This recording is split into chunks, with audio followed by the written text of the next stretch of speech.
Welcome back to Corporate Tea. I'm your host, Isabella Riley, and I'm so excited to be yapping with you today. Whatever day of the week it is, happy that day. Whether it's a happy Monday, a happy Tuesday, Wednesday, Thursday, happy freaking Friday, whatever day of the week it is, I hope it is the best day of the week that you have had yet. This episode on Corporate Tea is super exciting. I'm going to talk about a few different things. The first thing is going to be talking about leveraging undergrad experience to sound more professional and to sound like you have more experience on your resume than you actually do. A lot of time, recruiters are not considering things that you've done in your undergrad at college or even things that you've done in grad school as full-time experience. And I use this trick in my interviews to sound like I have more experience than I actually do because I'm a big proponent that things that you do during your college experience are very valuable. You are learning so many different professional, personal, and educational skills that you can apply to a full-time job. So it's really just about making sure you're communicating that way to a recruiter. We have entry-level roles that are requiring 3 to 4 years of experience, which doesn't make sense for an entry-level role. So we're just going to play corporate at its own game and leverage the experience we do have to sound more professional and more useful, because that is the goal. The next thing we're going to talk about is how to enjoy your job. I feel like the culture right now is everybody hates their job, which I totally get that. You're working from 8 to 5, Monday through Friday. That can be so emotionally and just physically draining sometimes. But I think there are some key components that we can use as individuals to help us enjoy our jobs more because, especially with social media, I think that we've created this culture that working in corporate is absolutely horrible. And I think there's some key things that we can be doing to really romanticize your 9 to 5 and to really enjoy your job. I think everything is a mindset, including how you're feeling about your job. And then the final thing I'm going to talk about is a hot stock for a hot girl for this week. Guys, there's so much happening in the market right now with tariffs and rumors of a recession. So we just want to make sure that our money is working for us. Even if you can just put in $10 this week, the goal here is to help your money grow. So with that being said, let's get started and let's talk about your undergrad experience. Companies are wanting 3 to 4 years of full-time experience for an entry-level role, and that is just not feasible. It's not reasonable. And I have found that when I'm in interviews or when I'm talking to a recruiter, they're not counting anything you've done in undergrad or grad school as part of full-time working experience. I have my MBA, and I even found that recruiters don't consider MBA full-time experience, even though the program was set up to be that way. So I have been starting to do this thing where I'm making my experience work for me. So these are a few things that I do for my resume to make it look like I have more experience. I want to pre-surface this by saying, do not lie on your resume. However, if a recruiter is going to assume something, it is not your responsibility to make sure they are assuming the correct things. So do not lie on your resume, but at the same time, it is not your job to clarify things to make sure that a recruiter is reading your resume right and not assuming things. It's not your job to make sure people are assuming the correct things. Let's make our resumes work for us. The first thing I do is once you have some full-time experience on your resume, even if it's just for 6 months, I would take off the year that you graduated. I would take it off because when someone sees the year that you graduated, they're already automatically doing math in their head to assume your age. And there is a connotation that comes that if you're younger in the corporate world, you have less experience and you have less knowledge so that you're not equipped for the job. It's very ageist, but that's what's happening right now. So I actually moved my education to the very bottom of my resume once I'd had my first full-time job, move education down to the bottom and take off your graduation year. So that leaves room for the recruiter to not assume when did you graduate from the university and how old you are. I think that leaves room for questions, and that question makes them want to pick up the phone and call you, and then you can fluff and make your other experience work for you.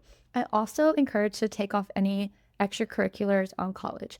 I studied abroad and I had the college I studied abroad at for the longest time on my resume, and it hurt me so bad to take it off because I think that experience is so incredibly valuable, especially as someone that, dabbles in international marketing in the jobs that they are applying for. However, having that study abroad or having any college extracurriculars on your resume shows that you are so attached to your university and to the things that you've done, and it makes it seem like you haven't done any extra experience outside of that.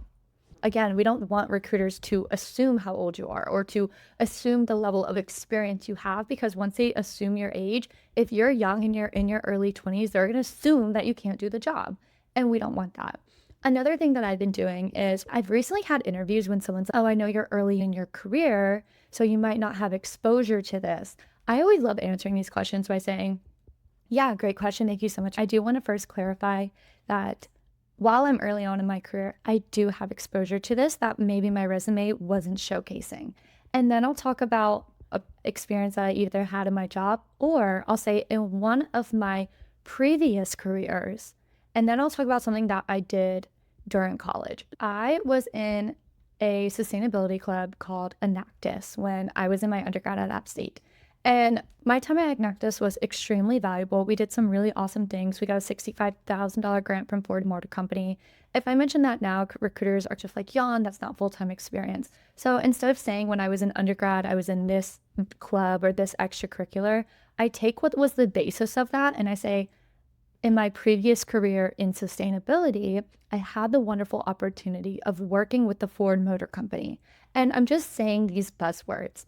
And it's taking out the words of college and club and extracurricular that a recruiter's going to have and get an immediate turnoff, because they're going to hear that and be thinking that you're referencing that because you don't have enough experience. So I think the wording on this is so incredibly important and valuable. So don't say internship either. I stay away from that. I've had a lot of previous awesome internship experiences, but instead of saying internship, I just say my time with that company. So I used to intern for GMC, but instead of saying it was an undergrad internship, I'll answer a question by saying, oh, during my time at GMC, I got to work on this amazing project where I led, and then I'll say my entire spiel. So there's just some examples.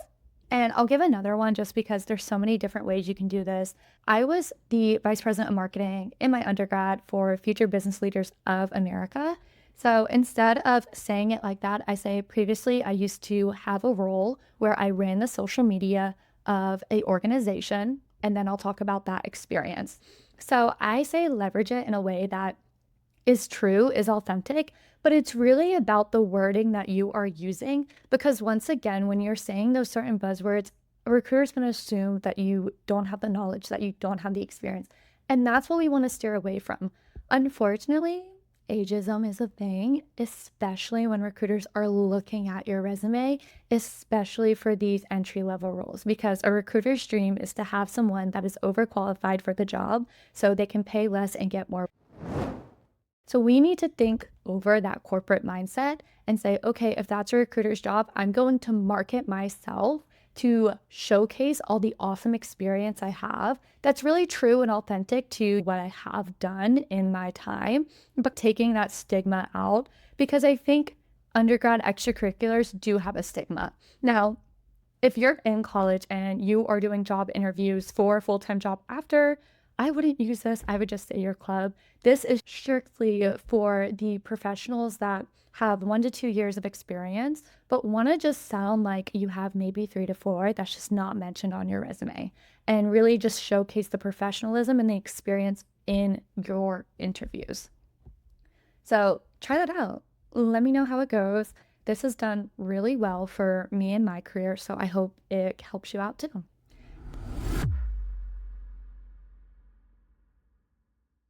The next thing I want to talk about is how to enjoy your job a bit more.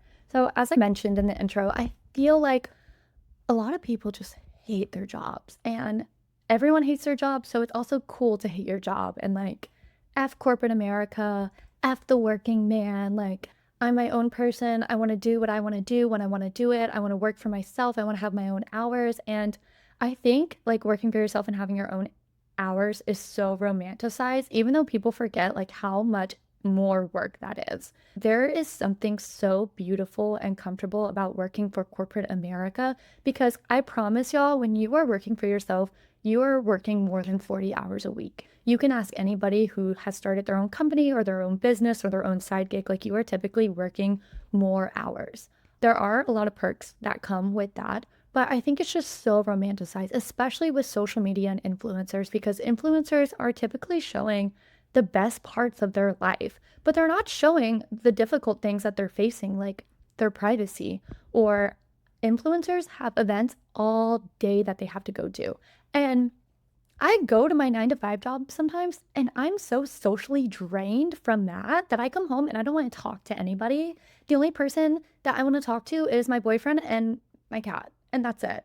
And I know you girlies have those days too that are so incredibly socially draining, and you don't want to talk to anyone after the office. Now, imagine being an influencer because you're going to be talking some days and networking in events from 8 a.m. to 11 p.m. We just did an event for influencers for one of our brands, and there were influencers that have been going to 6 events that day. So, talk about a social battery. But things like that, it's so romanticized. And I don't understand why we don't romanticize our corporate lives. If you get PTO, that is such a blessing. That's such a flex that a lot of people don't have in their jobs. If you have a 401k, that's amazing. If you get sick days, that's wonderful. And yes, there are some toxic workplaces and there's some horrible managers that are going to make you hate your job. But I think the way to love your job more is to romanticize it. Romanticize waking up for work and being like, I'm going to stop and get a Starbucks coffee today. Like, how romantic, how fun is that? How much of a blessing is that you have a car that can take you to Starbucks? Some days when I'm working in the office and it's a really busy day and I haven't left my cube, I romanticize going down to the cafeteria with a coworker to grab a Diet Pepsi. Like, how fun is this? How awesome is Diet Pepsi? I love this. I romanticize going on a walk, like romanticizing the small things. And I think it falls just into the gratitude because there are some jobs out there that are so physically and emotionally hard. Like, my corporate job is such a blessing. I have really great job security. I have really great benefits.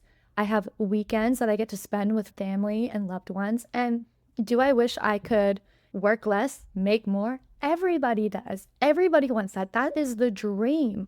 But I don't think that we should just be indulging in this corporate America sucks, corporate America's horrible lifestyle and mindset, because if you feel that way and you believe that way, then that's going to be your reality. The mindset that you have for your life becomes your reality. So when you have that mindset of, I'm going to romanticize my job and I am so blessed and I am so lucky and this is great, that's going to become your life. Another thing that I started doing that made me not hate corporate America and made me not hate my job is the bit. So I'm currently reading the Giggly Squad book, which is so amazing, so funny. I love it. But they talk about making your life into a bit. And it's about not taking yourself so seriously and not taking your job so seriously. When I go to work, I am very professional. I'm put together. I am my best HR self, but I'm also not taking my job so seriously. And I think this is so prevalent in business because I say all the time, we are not saving lives. We are saving a PDF.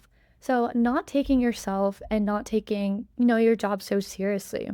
And I find that this is more obvious in an entry level role. And I think we forget the blessing of an entry level role. A lot of companies and a lot of leadership wants to create a vision that you, as a new individual, an individual contributor to a company, you have autonomy and that everything you are doing impacts the business so incredibly much. And the things you do are impacting the business. However, they are getting approved by 3 people until they are making a significant impact. Like, you're an individual contributor. Your decisions are not just, okay, thumbs up, go ahead, unless maybe you're part of a startup. But if you're part of a Fortune 500 company, like, that decision is getting approved by your manager and then a director and then the VP or maybe another director, depending on the command that they have. Your job, like, it's not that serious in your entry level role. It is not that serious. And if anything you do, you mess up in, you make a mistake, and you run a campaign that did not have a healthy ROI, you're not going to get yelled at. Your manager is going to get yelled at. And I think that's something that's really nice. It allows you to not be afraid to F up. It allows you to try new things, but it also takes so much pressure off. So enjoy the bit. And part of the bit is enjoying your coworkers. So I find that when I'm taking, even if it's just 10 minutes a day to go talk to my coworkers face to face and ask them what's new in their personal life. I enjoy my job so much better. And I will preach this until the day that I die, but it is the people that make the experience. So if I'm having a hard day at work, I'm still having such a great day. One, because I'm blessed to have a job, but two, because I have awesome coworkers. And I think a lot of times it's, oh, my coworkers don't get me. My coworkers are older than me. They all have kids. I think you can still bond with people. You can still relate to people. Everybody was once your age. Everybody was once a kid. So there are certain things that you can talk about. And I think people enjoy that. I think older people enjoy getting asked for advice because everybody loves to help each other out. Like people love to help people. It makes them feel good about themselves. So I would say go out of your way to make conversation with your coworkers. And I think when you're in a culture that, encourages coworkers to have conversations and to bond, it makes the workplace so much better. And if your company doesn't have that culture, you have the power to bring that culture to your company. It just starts with honestly bugging your coworkers. I have felt in previous experiences that my coworkers did not like me. And what I did was I just kept going in every morning into all of their cubes and saying hi with the determination of them going to like me. And it worked really well for me. And I got that strategy from my friend Britt because she used that strategy on me in grad school. So don't sleep on your coworkers. And I just want to say again, like, I know it's hard to see. And it's such a big transition going from college to a full-time job. And I really empathize with you on that. But there's some beautiful things that you just have to appreciate more. Like having a steady income, that is such a blessing. That is such a blessing. Having your weekends available, having the same hours every single day that you can work around to spend time with your friends and family and to start a hobby you like. I think another way to enjoy your job more is to also set boundaries. If you start off a job and you are working till 7 p.m. every night, you are setting the expectation to your coworkers and to your boss that you are available at 7 p.m. If you want to have a healthy work-life balance, you have to be in charge of setting those boundaries. At 5 p.m., I shut my computer off. There are some days where maybe I'm working after 5 because it is so incredibly important, but those are special occasions. I am not making that a habit because my work-life balance is so important to me because that allows me to show up as my best self to work every single day. But if you don't set those boundaries, if you don't go out of your way to tell yourself, no, I'm going to turn off my laptop at 5 because this is not a pressing manner, you are allowing people to think that you are that available. And it's the same thing if you are going on vacation, do not bring your work laptop because then every vacation after that, you are going to be expected to bring your work laptop. And you don't want to be expected to do that. You work hard, you've earned your PTO, use it. So I encourage you, if you hate your job and you're like, Isabella, you don't get it, it sucks. I encourage you to every day write down, not just think about it, write down 3 things you are grateful for, even if it has nothing to do with your job. I think it really is a mindset that's going to make you appreciate your life, appreciate your job, appreciate yourself and the people around you so much more. Mindset really is everything. And I have felt that way for the longest. And I stopped also for the longest being grateful for all of those small things. And I saw how it impacted who I was becoming, who I was every day, my thoughts, my feelings, my emotions, the way that I treated other people. So just sitting down and being like, these are princess problems. I'm so grateful. Just practicing the art of gratitude. And with that all being said, now it's time for hot stocks for even hotter girls.